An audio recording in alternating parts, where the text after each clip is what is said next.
नमस्कार, आप देख रहे हैं 4 PM और मैं हूं आपके साथ निधि तिवारी। 5 राज्यों में विधानसभा चुनाव होने हैं और अगले साल लोकसभा चुनाव भी हैं।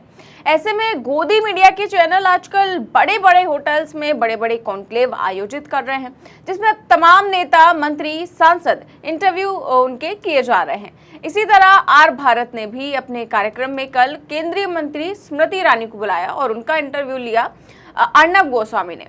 और इस पूरे इंटरव्यू में जिस तरह के सवाल जवाब हुए, उसे सुनकर आप हैरान रह जाएंगे। ऐसा लग रहा है कि एक ही पार्टी के 2 प्रवक्ता आपस में बातचीत कर रहे हों और अर्नब गोस्वामी स्मृति ईरानी के जवाब पर तालियां भी बजा रहे हैं। तो क्यों तालियां बजा रहे हैं, आपको आगे बताएंगे, लेकिन उससे पहले आपको ये भी बता दें कि किस सवाल पर स्मृति ईरानी की बोलती बंद हो गई। वैसे तो इस इंटरव्यू में अर्नब गोस्वामी ने गिन चुनकर केवल 1-2 सवाल ही मतलब के किए थे और जब इस पर कोई जवाब नहीं दे पाई स्मृति ईरानी तो घटिया भाषा का इस्तेमाल करने पर उतर आई और सोनिया गांधी और राहुल गांधी को बीच में ले आई। दरअसल अर्नब गोस्वामी ने सवाल पूछा कि आपने अब तक दामाश्री को जेल में क्यों नहीं डाला। दामाश्री यानी कि रॉबर्ट वाड्रा। और अर्नब गोस्वामी ने पूछा कि 9 साल हो गए, दामाश्री पर कोई एक्शन क्यों नहीं हुआ।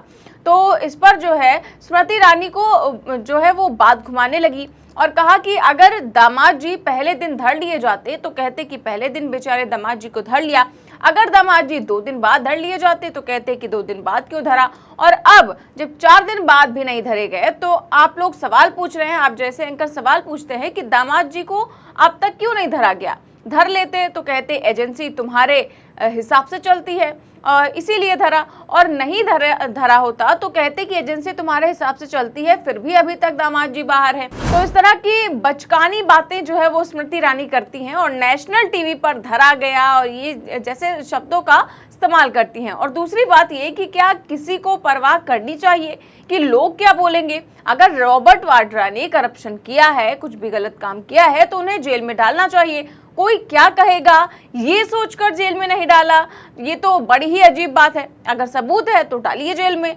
बिल्कुल सही बात है। और फिर अर्नब गोस्वामी इस पर कहते हैं कि कोई क्या सबूत नहीं है उनके खिलाफ, तो स्मृति ईरानी कहती हैं कि मैं कोई एजेंसी की प्रवक्ता नहीं हूं, ये उनसे जाकर पूछे। ये स्मृति ईरानी का जवाब है। और बाकी जब एलिगेशंस लगाने की बात आती है, जब आरोप प्रत्यारोप करने की बात आती है, तब स्मृति ईरानी आराम से रॉबर्ट वाड्रा हो या फिर सोनिया गांधी हो, राहुल गांधी हो, सबके ऊपर एलिगेशंस लगाती हैं। और जब उनसे पूछा जाता है सबूत के बारे में तो कहती मैं एजेंसी की प्रवक्ता नहीं हूं। खैर, आगे अर्नब गोस्वामी कहते हैं कि ये मेरी पर्सनल राय है कि जिस तरह का ठोस एक्शन लेना चाहिए था वो नहीं लिया गया रॉबर्ट वाड्रा के खिलाफ, जो लोग एक्सपेक्ट कर रहे थे, क्योंकि करप्शन एक बहुत बड़ा मुद्दा है। तो इस पर स्मृति ईरानी ने फिर से बात को घुमा दिया और कह दिया कि 2024 में दामाद जी की सासू मां पर और साले साहब पर देश विश्वास नहीं करेगा। ये कहकर उन्होंने अपनी बात खत्म कर दी। यानी कि दामाद जी यानी कि रॉबर्ट वाड्रा, सासू मां सोनिया गांधी और साले साहब यानी कि राहुल गांधी, तो कह रहे हैं उन पर देश विश्वास नहीं करेगा। अब बताइए, सोनिया गांधी एक बुजुर्ग नेता के लिए सासू मां, राहुल गांधी के लिए साले साहब, इस तरह के शब्दों का इस्तेमाल कर रही है। कौन? केंद्रीय मंत्री हैं, स्मृति ईरानी जी हैं, वाजपेयी जी की पार्टी से आती हैं, फिर भी शब्दों की मर्यादा पूरी तरह से भूल जाती है और करप्शन जैसे मुद्दे पर इस तरह जीजा साला और सासू मां करती रहती है। खैर, इसके बाद अर्नब गोस्वामी ने करप्शन पर ही एक और सवाल किया कि आप करप्शन की बात करती हैं, आप राज्यों में चुनाव क्यों हार रहे हैं। कर्नाटक में पेसीएम का नारा, गैस की महंगाई जनता को परेशान कर रही है और ग्राउंड लेवल पर ऐसे कई मुद्दे हैं जिससे आप जो है राज्यों के चुनाव में हार गई हैं। तो राज्यों के चुनाव में आप कमजोर विकेट क्यों साबित हो रहे हैं, ये अर्नब गोस्वामी ने पूछा। तो इसका सीधा जवाब देने की बजाय स्मृति ईरानी ने बात को घुमा दिया और कहा कि हम कोई कमजोर विकेट नहीं है, हमें तो 2024 का वर्ल्ड कप जीतना है। यानी कि राज्यों की हार पर कोई जवाब नहीं, सीधे लोकसभा चुनाव पर पहुंच गई, वर्ल्ड कप तक बात पहुंच गई और करप्शन पर, महंगाई पर कोई जवाब नहीं दिया कि राज्यों में बीजेपी क्यों हार रही है, इस पर भी कोई जवाब नहीं।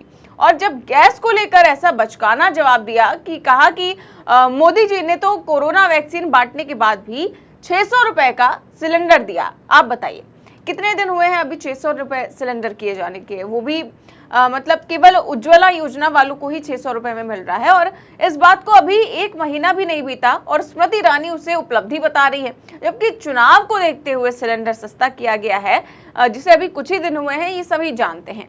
और जब इन सभी सवालों का जवाब स्मृति ईरानी नहीं दे पाई तो बात किस पर आ गई? धर्म पर, जिसमें बीजेपी हमेशा से माहिर है। उनके नेता धर्म की आड़ में सारी बातें छुपाने में माहिर है। और इसी को लेकर स्मृति ईरानी ने भी कहा कि कांग्रेस जो है वो हिंदुओं के खिलाफ है, हिंदुओं को गालियां दी जाती हैं, जबकि हमने तो राम मंदिर की तारीख बता दी है। 22 जनवरी को राम मंदिर की प्राण प्रतिष्ठा है।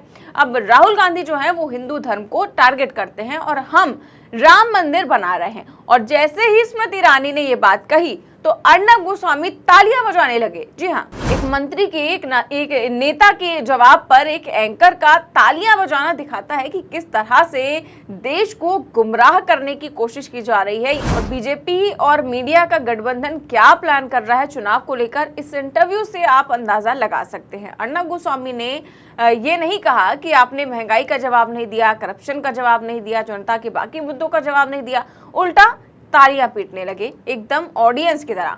और राज्यों का चुनाव जीतने के लिए यही है बीजेपी का प्लान। ये तो साबित हो ही चुका है कि केवल और केवल राम मंदिर का सहारा लेना। इसीलिए राज्यों के चुनाव के बीच राम मंदिर की तारीख की घोषणा की गई। राम मंदिर के कमेटी के सदस्य पीएम मोदी को इनवाइट करते हैं और बीजेपी के नेता राम मंदिर पर लगातार बात करते हैं। इसी तरह जिस तरह से स्मृति ईरानी ने बात उठाई है, तमाम जो नेता हैं बीजेपी के, वो अलग अलग इंटरव्यूज में जाकर राम मंदिर की बात कर रहे हैं कि ये तो हमने कर दिखाया। खैर, बीजेपी की तो यही रणनीति है कि जब तमाम मुद्दे देश में हो रहे हो, महंगाई हो, बेरोजगारी हो, चाहे जितना करप्शन हो, कुछ भी हो, तो धर्म की आड़ में सब छुपा दो। इसीलिए राम मंदिर के मुद्दे को उछाला जा रहा है और जबरदस्ती दूसरी पार्टियों को हमास का समर्थक बताया जा रहा है। जी हाँ, अर्नब गोस्वामी भी ऐसी बात करते हैं कि फिलिस्तीन के नाम पर लोग हमास का समर्थन कर रहे हैं, ऐसा सवाल जो है स्मृति ईरानी से पूछते हैं। जबकि इसी को लेकर जब एक रिपोर्टर ने प्रेस कॉन्फ्रेंस में सुप्रिया सुनीत से सवाल किया था तो वो बुरी तरह से विफर गई थी और कहा था कि किसी ने कभी भी हमास के समर्थन की बात ही नहीं की है, मैं आप पर केस करूंगी। ये बात तक सुप्रिया सुनीत ने कह रही थी। फिर भी अभी तक चाहे वो गोदी मीडिया के एंकर हो, रिपोर्टर हो, सबके मन में यही बात चल रही है कि विपक्ष जो है वो हमास का समर्थन कर रहा है। इस तरह का एजेंडा चलाया जा रहा है, जबकि विपक्ष ने कभी भी ये बात कही ही नहीं है। तो इस तरह की डिबेट जो है वो और इस तरह की प्रोग्राम जो है वो गोदी मीडिया आयोजित कर रहा है, तमाम नेताओं को बुला रहा है और इस तरह के सवाल जवाब से जनता को पूरी तरह सिर्फ एक तरफ करने की कोशिश की जा रही है, सिर्फ और सिर्फ धर्म की तरफ। इसीलिए जब अर्नब गोस्वामी ने एक दो ढंग के सवाल जब पूछे स्मृति ईरानी से तो उन्होंने उसका जवाब ना देकर बात को घुमा दिया। पहले तो जीजा, साला और सासू माँ वो करने लगी, उसके बाद उन्होंने जो है बात पूरी तरह से राम मंदिर पर वो ले गई कि किसी का इसके पास कोई जवाब होगा ही नहीं कि बीजेपी जो है राम मंदिर की बात कर रही है, राम मंदिर की तारीख की घोषणा हो गई है।